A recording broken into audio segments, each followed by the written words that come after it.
Guys, finale na! Kaya naman we saved the hardest and most challenging case study for our 5 teams.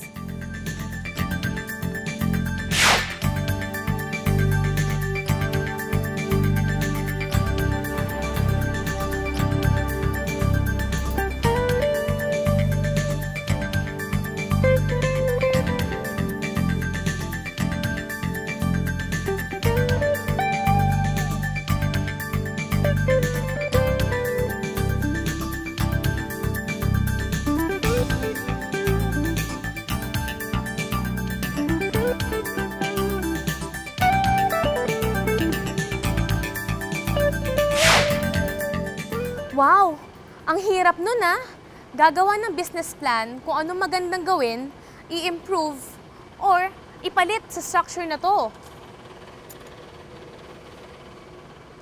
Kaya naman pala matindi talaga ang labanan for this round. And I heard may mga issues pa.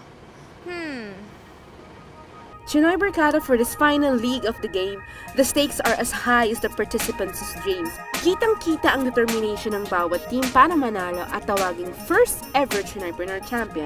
Kaya naman kahit tense na silang lahat, we took a minute of their time to talk to them. They've been given 1 month to prepare. Kaya naman we asked them how their preparation went. We had to be excused from classes, and that took away our time for studying.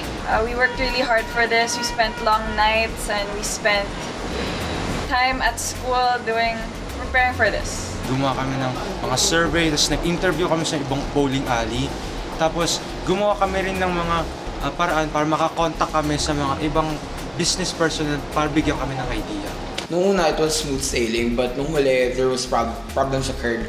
Because we needed human resources, so we had to contact different kinds of people. And unfortunately, we're still young, so some people, maybe they look down on us, so they don't give us ideas, they don't give us the facts that we need. Just like statistics in the bowling, things like that. Ang ginawa namin, nag-discard kami. Tapos, we just found families. We found help from different people we didn't expect that would help us. Yes, just like Mom. During the preparation po kasi may mga activities din po sa school, tas at the same time kailangan din po namin mag-meeting sa UST. Medyo na-stress po kami. Kasi may mga sports na laban, so minsan pag dumadating kami sa UST, medyo wala kami sa mood. Pero nagagawa naman namin ng maayos.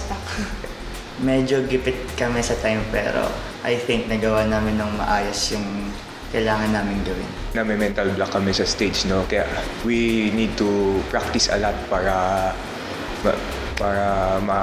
we gain confidence in ourselves. And sana naman we can impress the judges. It's great we made it to the finals. Despite all the difficulties we've experienced throughout the contest, definitely everything's worth it. We asked them how winning the eliminations round changed their lives. Muna sinugod ako, sabi, ay, nanalo kayo sa first round. Palibre naman mga pare. What? Sabi ko, what? Di pa kami naka-finals, libre na kayo? Yes, wala pa kaming prize. They all already expected commission from us. Minsan may mga ratings pa yan. Uy, 10% akin. Like that. 10% lang ba? Hindi. May naghingi na 50. Naghingi na 50 ata sa atin. When it comes to parents, they supported me and they give me recommendations to help me to prepare for this upcoming competition, which is today. But mine just supported me emotionally, actually. But they just, do a good job. They even gave their time and came here and supported me.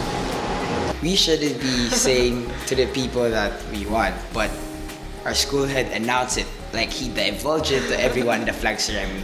So there's no more suspense. School, there's one guy, so pag dumadaan ako, he's like, "Uy, Chinoy sa TV. So parang okay, smile lang ako. Kasi I'm not used to it.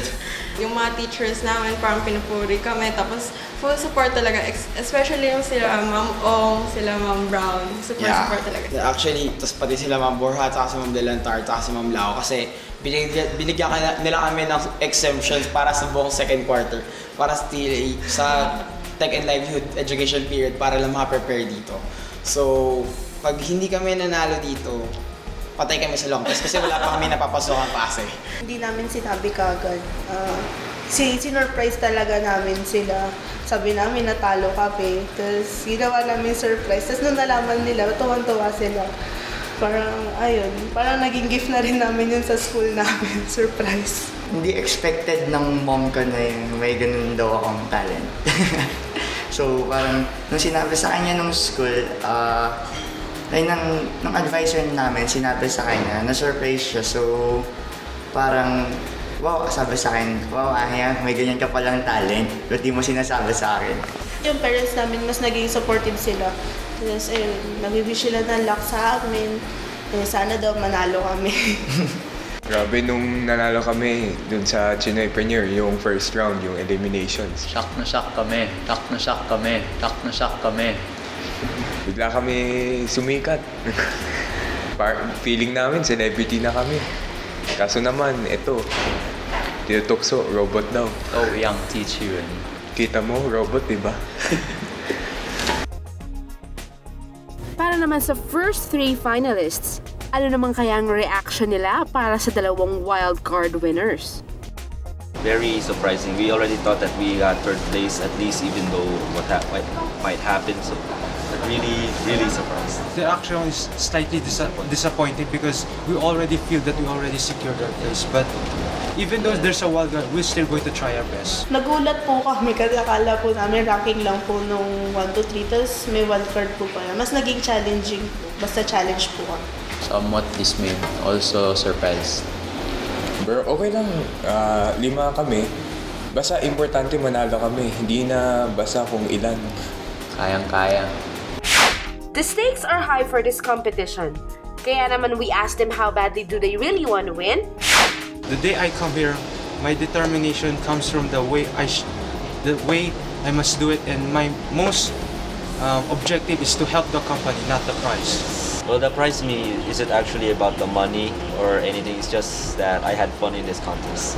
We don't see this competition. It's just like we just came here to do our best. Not really to win, but to just do our best. No matter what happens, we're still bringing pride to our school. Gusto namin manalo kasi malaki yung pricing at saka first Chinoypreneur. Maganda pakinggan. Kami yung first, Grace ang first. Sila Christian Cheng tsaka si Matthew Lee.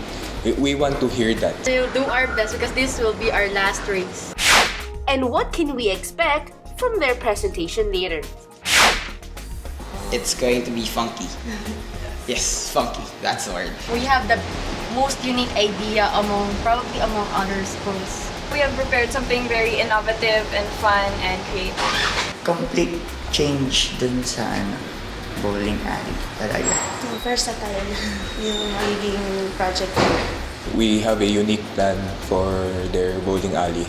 It's going to be worth investing. And the return of investment, it's promising. It will be very surprising when you see it, so wait for it. What will be the basis of judging that you have the right solution? Certainly, it has to be based on insight.